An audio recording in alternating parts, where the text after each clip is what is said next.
ल गाइजहरु आज त पुरै आज यहाँ के ठाउँ भन्छ यसलाई के ठाउँ भन्छ यसलाई के ठाउँ पो भन्थे मैले त बिर्सिए फत्ते डाँडा थोक जंगलमा आएर आज यसो हैन राँगाको सुकुटी ल्याएर चाहिँ पुरै पोलेर खाएको हामीले आज त खुब स्वादमा आथ्यो ल पिकनिक पार्टीहरु जाँदै जाऊ हेलो हाई गयो टोलीहरु अब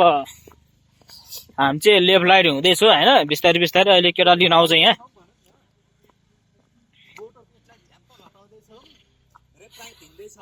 अलिकति यो भोडी अलि बेसी लाएर हो कि त्यो अलि लेफ्ट राइट गरौँ कि अनि विचार गरे धेरै अलि भुडीलाई चाहिँ भात धेरै खाएर हो कि हो भुडी चाहिँ अलि बेसी लागिरहेछ हैन त्यही भएर आज लेफ्ट राइटमा हिँड्दै छौँ साह्रै चिसो यार यहाँ त ओहो के हो यो त्यो चिसो छ अरे कान्छा भाइले आजको 1 किलो राँगा हाने हान्दा त्योभन्दा बढी हान्यो होला नि 1 किलो बेसी हान्यो खतरा खान्छ यो भाइले राँगाको सुकुटी राँगा सुकुटी र आज कोदोको 3 पाले हानेको पुरै तालमा छ यार चामलको पनि हानेको हैन रक्सी चामलको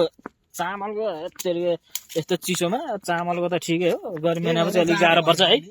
कान्छ भाइ अलि बेचा गरेर खानुपर्छ के मेरो यो सबैजना चाहिँ मेरो युट्युब सब्स्क्राइब चाहिँ गरिदिनु होला है मेरो युट्युब च्यानल चाहिँ सुनिल पर्चा छ यसो सब्स्क्राइब गरिदिनु होला सबैजनाले माया गरिदिनु होला हजुरहरूको मायाले गर्दाखेरि म नै अलि उँभो लाग्छ कि भन्ने आशा छ हैन कान्छा भाइ यस्तो छ है कान्छा भाइ अब यता चिसोमा है टी सर्ट र प्यान्ट पनि लाएर हिँड्या चाहिँ मान्छे खतरा हो यस्तो चिसोमा कि है हिउँ पर जस्तो छ त्यो चिसोमा तपाईँ जस्तो उयो मोटो बोसोको थाला भएको मान्छेहरूलाई त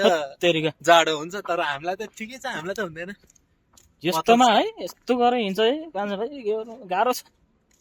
चिसोमा हामी यस्तो ज्याकेट लाउँदा यस्तो चिसो भएको छ पुरै यहाँ त नि पहिला हिउँ पनि ठाउँ रहेछ चिसो पनि औडै चिसो आउँछ हट ठिकै छ यतातिर जङ्गलहरू एकदम रमाइलो छ गाइजहरु त्यस्तै त यो भाइले के टिप्छ यो बतल सल्लर टिपेर पुरै के हान्छ हातले चाहिँ टिपे छैन घाँस यो कान्छ भाइले यार के गर्छ उपत्रे काम गर्छ भने हत्तेरीका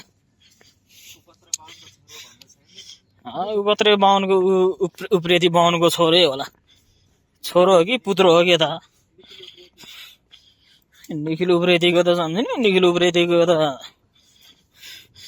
भर त 10 वर्षको भयो होला तिमी त अनि कम्तीमा 30 वर्ष भइसकेछ अनि निखिल उप्रेतीको छोरो रे जेठो छोरो उही हो निखिल उप्रेतीको जेठो छोरो भर्खर 20 वर्ष यस्तो नि भन्दा निखिल उप्रेतीको छोरो यता बिजोक पारेर हिँड्छ यताले निखिल उप्रेतीको छोरो है सेम निखिल उप्रेती जस्तै छ है फेरि अनुहार पनि अनुहार चाहिँ होस् मिल्छ मिर्ची लगाइदिनु पर्ला हजुर भेट्यो भने आमा चौबा डाँडामा आउँछ त्यतिखेर मित लगाइदिउँला चौबा डाँडा त्यहाँ सुटिङ आइहाल्यो हुन्छ त्यतिखेर मित लगाइदिउँला नि के भएको त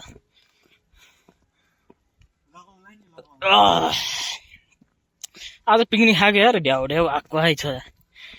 हो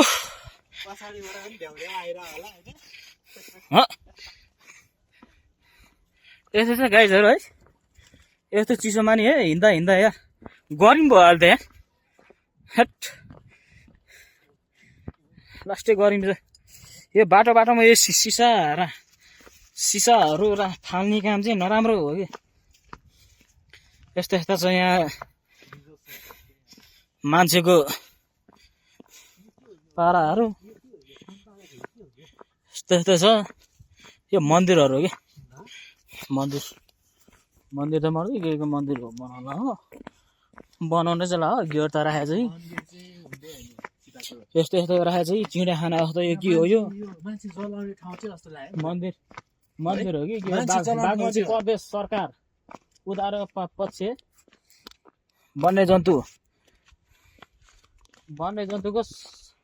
संरक्षण कृपया कुल पूजा दीपावली तथा यहाँ हेर्नु होला बोर्डमा है यस्तो लेखा चाहिँ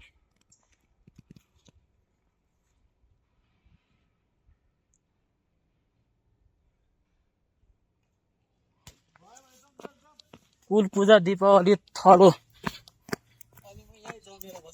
त्यस्तो हो कि कान्छ भाइ त्यो हावा तालमा त्यो मान्छे चलाउने ठाउँ रे बुझ्नु सुस्नु छैन पढ नि त्यहाँ बोर्ड पढ पहिला पढ्न आउने भएको भएदेखि म पढिहाल्छु पढ्ने बेलामा बाह्र गोठा ल माछा मार्दा ठिक निकिल उब्रिदिएको मिजुरी आज यस्तो पनि आज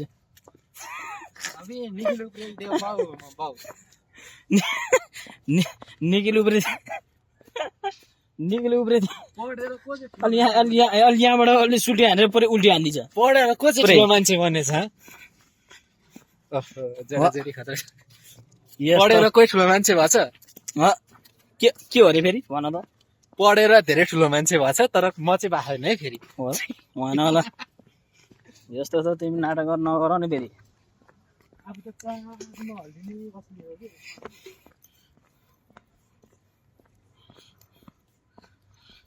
यस्तो चाहिँ यतातिर लास्टै जाडो छ है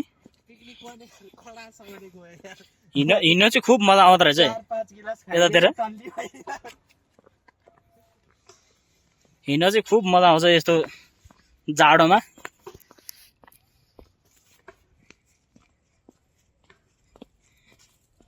यो कान्छा भाइ निक्लु उब्रेको डाइलग हान र यार के हो तिमी यार लजार हिँड्ने भएको भए यति बेला सन्चु बोलाएर बस्ती त लजार नै हुन्छ यार भनिहाल्नु पर्छ यार अब यी लजाउनु त मेरो छोरा पनि लजाउँदैन हौ झन् बाउ लजाउँछ रोशनी बस तिमी मेरो हे मेरो बाइक अरू सिउँदो त बिरालो पनि भाग्छ होला हौ कसैको सिउँदो पर्यो भने म तिम्रो त्यो सिउँदोको सिउँदो मेटाइन्छु भनेर डाइरेक्ट हान त मैले त यो विराज भट्टको डाइरेक्ट हाने है गाइजहरू विराज भट्टको डाइलेक्ट हानेको हान्न त खोइ पानीमा पादे जस्तो कुरो नगर्नु न यस्तो निकिल उब्रेको मिचुरी हो यो यस्तो नि हुन्छ निकिल उब्रेको मिचु यो धतुरे माग्ने बुढा आएको